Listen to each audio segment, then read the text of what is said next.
One. Hey, it's Andy from Two Dudes Reviews. Today, we're gonna do a spatchcock chicken, and I'm gonna do it buffalo style. Stay tuned.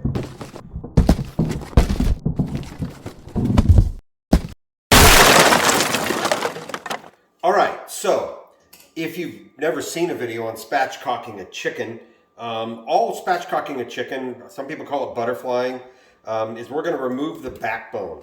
So you've got your breast here, you're just a normal whole chicken. And what we're gonna do is we're gonna cut the breastbone out of it. This can be a little difficult sometimes, or sometimes it's really easy, like this chicken.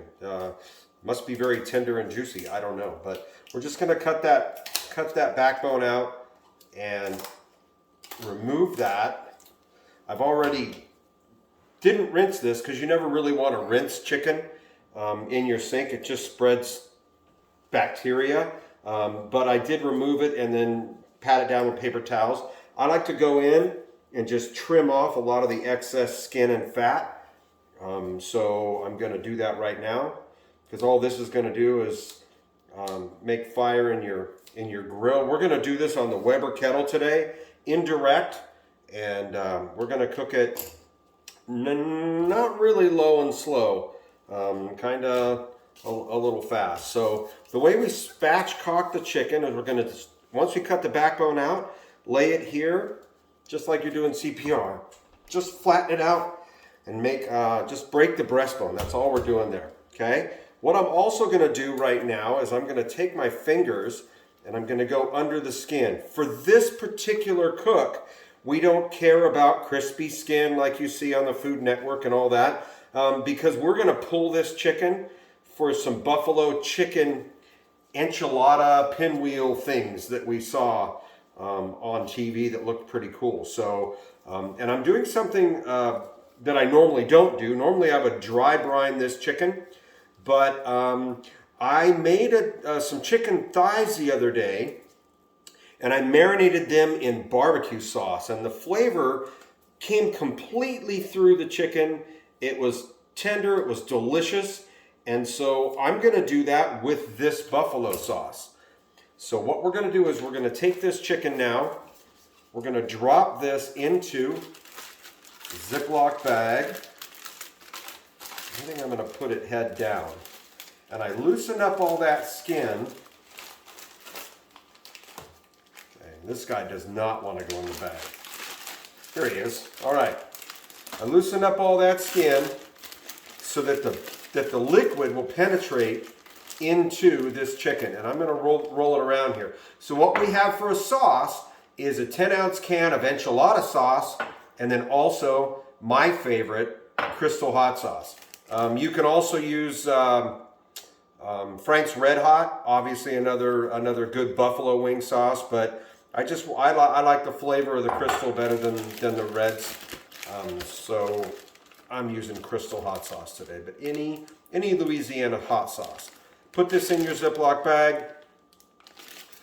Now we're going to mush this around for a little bit. We're going to make sure that liquid gets under the skin all over that chicken, because the chicken under the skin is what we're actually going to use in the dish.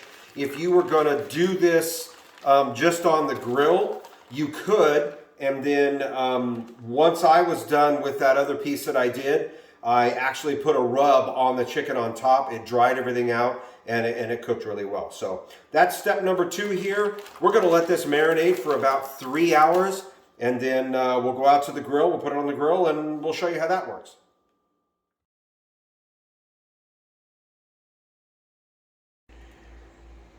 Nothing like the smell of charcoal. We're cooking today on the Weber Kettle. So we've got our grill preheated up to, I don't know, 300 degrees or so. I'm going to try and keep this between 275 and 300 again. We're not so concerned about super crispy skin because we have, pan down here for me, Jill.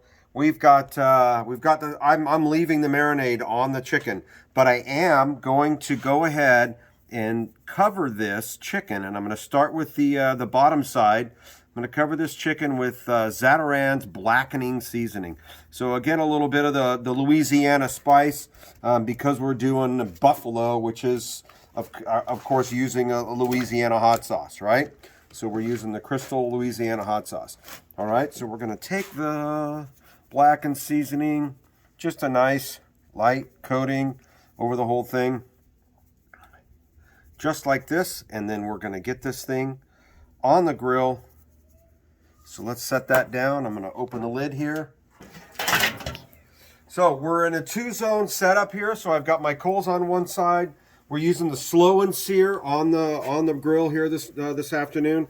By the way, it is 39 degrees today. So we're going to take this chicken, and again, if you've never done a spatchcock chicken before, we're just going to go ahead and flatten it out on the grill here. Breast side here up to the front. We've got our temperature gauge inside here, and then I'm going to go ahead and take the other one. We're going to drop that right into the breast, and we're going to go ahead and cook this chicken until it gets up to about 165, maybe even 170 in the breast, because we're going to pull it.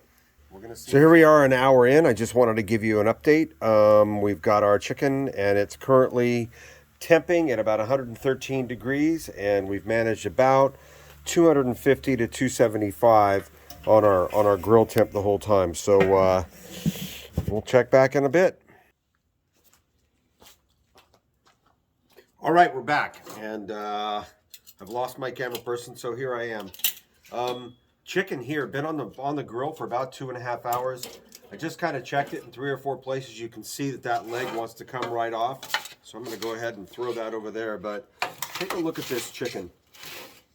So spatchcock, it cooks pretty quickly. This was about 2 hours to cook this. Crispy skin up here with that blackened seasoning on there.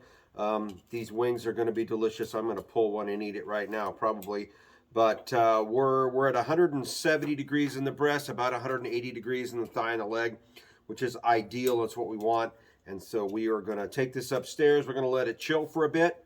We're going to go ahead and make our dish for tonight. But if you're just doing a chicken to eat with dinner, this is the best way to do it. Here we have everything right there. You'll carve those legs off, and I'm not going to go through all that. But spatchcock chicken, that's how you do it.